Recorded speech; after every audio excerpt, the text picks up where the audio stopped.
C'est depuis mercredi que je parle de la divinité de Jésus-Christ avec une seule intention de vous faire comprendre que Jésus-Christ est Dieu, point d'être.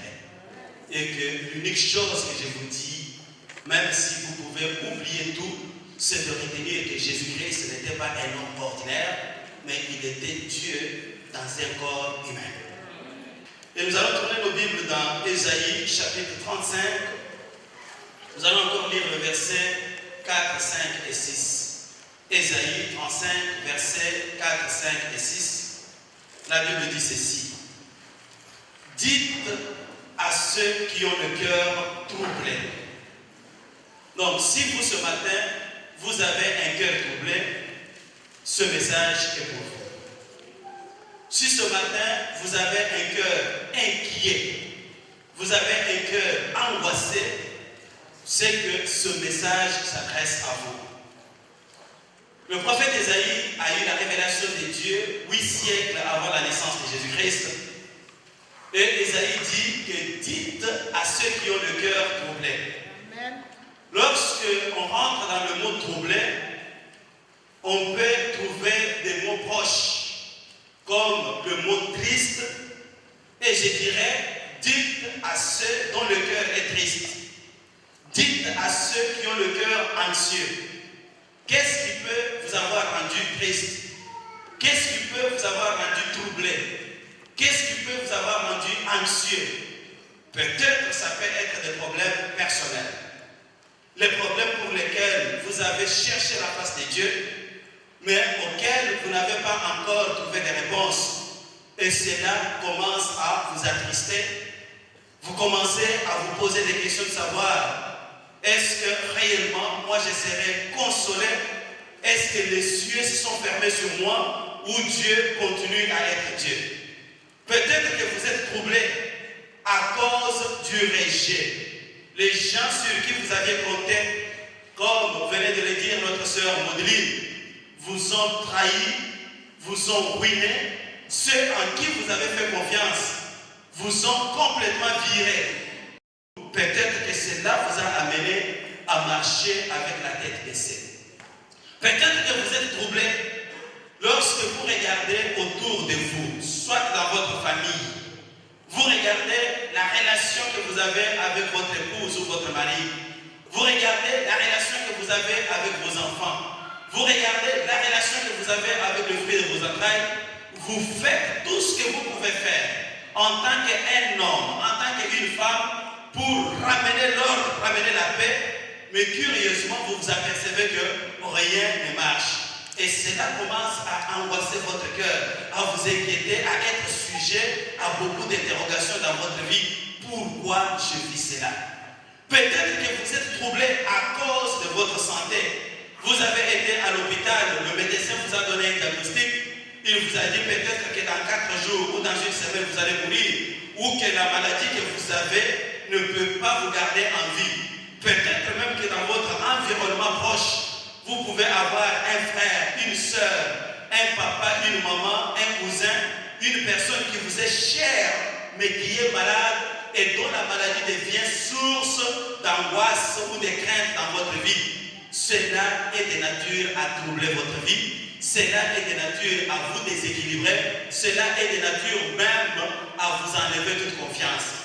Peut-être que vous êtes troublé par la situation qui se passe dans votre famille, qui a les yeux tournés vers vous, qui vous demande des choses que vous n'êtes pas capable d'honorer, que vous n'êtes pas capable de donner, et vous tombez dans la dépression personnelle parce que vous ne parvenez même pas à subvenir aux besoins de ceux qui sont proches. Vous avez l'amour pour le faire, mais vous n'avez pas le moyen pour pouvoir le faire. Et cela vous plonge dans l'angoisse. Peut-être même que c'est pour des raisons d'ordre spirituel. Vous avez autour de vous un homme, un mari, une femme, un enfant, un frère, qui lui est rebelle aux choses de Dieu, qui lui est rebelle aux choses de l'esprit. Vous avez prié depuis de longues années et il n'y a pas une lueur qui apparaît au bout du tunnel et cela peut vous troubler. La bonne nouvelle que j'ai pour vous aujourd'hui, c'est qu'Ésaïe le prophète dit, dites à ces gens-là qui ont le cœur troublé peut-être parce qu'ils n'ont pas d'emploi, troublé peut-être parce qu'il est coincé. Tout ce qu'il entreprend, que ce soit dans les affaires, ça échoue. Que ce soit au niveau des familles, ça échoue. Là où il faut sonner, tout change. Même ceux qui étaient sur le point de réussir, quand il s'approche, tout ça change. Peut-être même que vous avez commencé à croire aux prophéties des démons, même aux prophéties des sorciers. Même vous commencez à vous rappeler les paroles que certaines personnes avaient prononcées sur votre vie lorsque vous étiez enfant, que lui-là ne réussira pas. Et vous vous dites que est-ce que ces gens-là n'avaient pas raison? La Bible dit, dites à ceux qui ont le cœur troublé, dites à ces gens-là, si c'est vous, la parole est à vous. Et qu'est-ce que Dieu continue et dit? Il dit, prenez courage. Dans une autre version, la Bible dit, soyez forts. Et lorsque la Bible dit, soyez forts, ça me ramène au texte biblique qui dit que les faibles disent, je suis fort. Soyez forts. Ne craignez point. C'est-à-dire, n'ayez pas peur. N'ayez pas peur de ce que vos yeux voient. N'ayez pas peur de ce que les gens ont prononcé autour de vous, parce qu'il y a une bonne nouvelle qui arrive. Quelle est cette bonne nouvelle? Toujours au verset 4 d'Ésaïe, la Bible dit, voici votre Dieu. Ah, c'est ça la bonne nouvelle. Vous dont le cœur est troublé, n'ayez pas peur. Voici votre Dieu.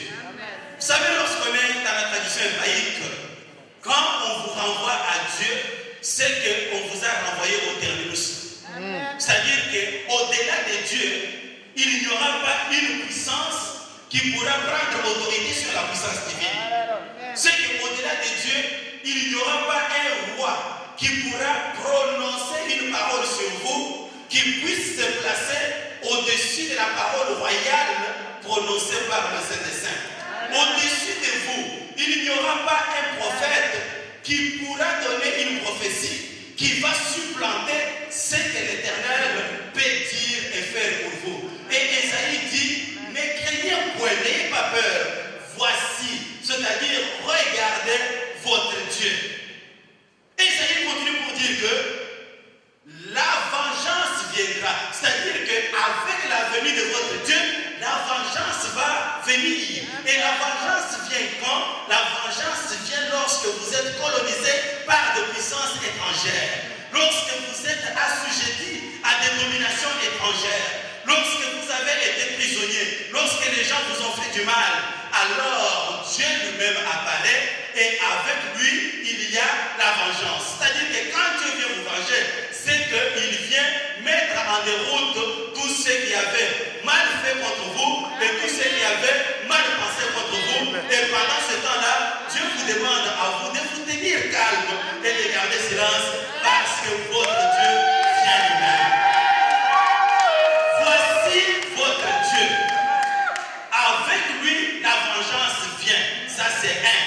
Et avec lui aussi, la rétribution de Dieu vient. C'est-à-dire, le salaire vient avec Dieu. D'un côté, il y a une action contre ceux qui vous ont fait du mal. Et de l'autre côté, il y a une bénédiction qui va répandre sur vous. Vous qui avez le cœur troublé, vous qui avez le cœur angoissé, vous qui avez le cœur déprimé, la Bible dit, ne craignez point, voici votre Dieu. Tournez vos regards vers votre Dieu. Avec lui vient la vengeance et avec lui aussi vient la rétribution. Dieu va vous rétribuer. Dieu va vous payer. Dieu va vous bénir. C'est lui-même qui va vous bénir. C'est lui-même qui va être la consolation de votre cœur. Ce qui vous a angoissé, ce qui vous a troublé, Dieu va l'enlever juste par sa simple bénédiction.